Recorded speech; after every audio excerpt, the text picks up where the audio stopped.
General thoughts? Sorry, I guess I always want to get the film, of course, after the game, but initial impressions.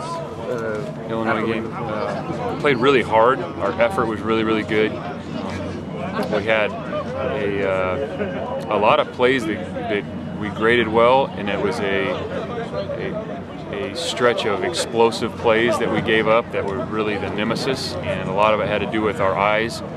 They give you a lot of issues with the formations and the reverses and all those things. We knew that going in, and we did not do a good enough job with our eye discipline at times, and that cost us.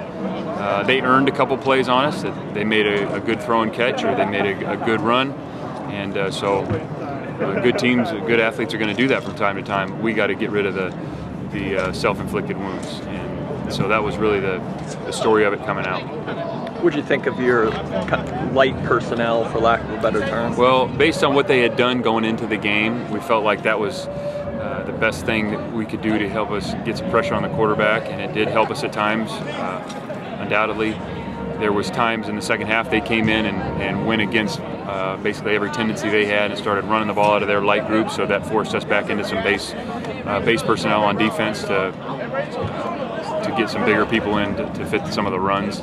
So you're always going to give a little something to get a little something, and that definitely happened, and then we had to adjust in the third quarter to kind of react to what they were doing. And that's probably the best pressure we've seen you get off the edges in a while.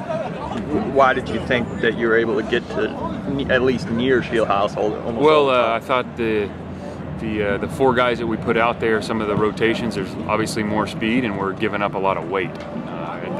We had our four best rushers in there. The biggest guy is probably Howley at that point, and he's about 250 pounds. And when they start running the ball, it's the guy's 300, they're 300 and whatever across the board. So that's where you give something up. But again, going into the game, based on what they had shown, we were.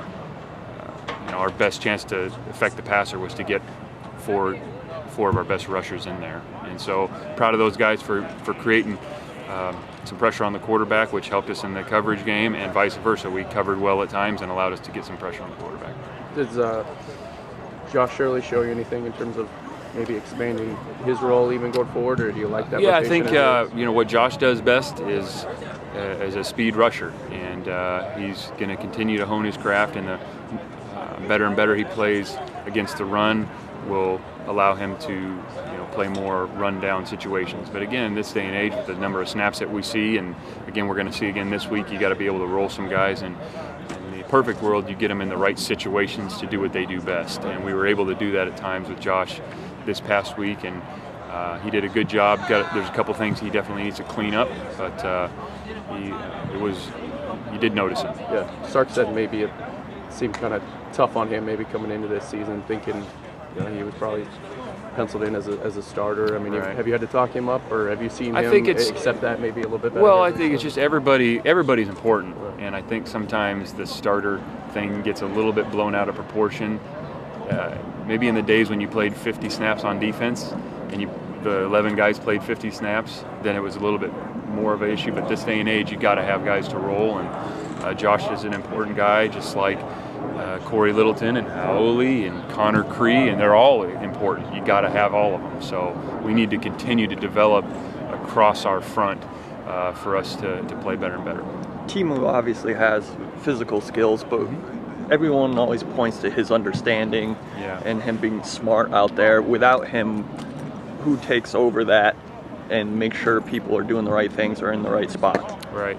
Johnny is a real bright guy, like you said. He knows our stuff as well as anybody. And Thomas came in and did a nice job, and Thomas has been practicing well, as has Princeton and Shaq. So those guys, we didn't have a lot of alignment errors after Johnny went out. So the guys that went in there did a nice job getting lined up. We had some technique errors at a couple spots, but I thought those guys, for the most part, had a good understanding of what we're doing, and we were able to get lined up. Didn't mean we played perfect, but we did a good job, I think, with getting the calls, the communication that we needed. You guys obviously talk a lot in fall camp, and the offense went to the up tempo in part to kind of help you guys get acclimated with that, seeing it every day. Small sample size here, just 2 weeks in. But, I mean, you feel like are there tangible signs, evidence? Well, again, it all goes. I keep saying this: the mechanics of the game and how you substitute, how you signal, how you communicate, especially at home, because it is so loud and hand signals are important, and a lot of our calls and coverages have some moving parts, and so it's not just line up in 4 and play deep. There's a lot of moving parts that they got to communicate, and that's where practicing it every day has definitely helped us. And at the end, it's always going to be about execution. Okay, no matter what the call we make or what alignments we have, it's going to be about doing all those details and those small things right, so you can execute and win the play.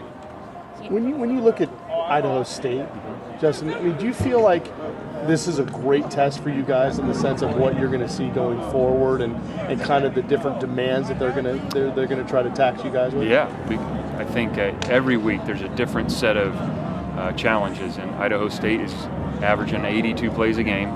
They run as fast a tempo as we have seen. They're moving the ball 535 yards, I think it is, averaging a game, or 550 maybe, throwing for 400. So they are extremely fast, up-tempo team. They have skill at the wideout positions, and they move the ball down the field. So it's a great challenge for us, and we are going to see a lot of up-tempo teams. And so, I think it's, again, whether they ran that or they ran hurry up, ran triple option, they're all going to have their issues. So it's identifying those. I was going to say too, it seems like, at least from the fans' perspective, it would be like, from the coaches thing, it would be a really tough week in terms of messaging and making sure that the point gets across.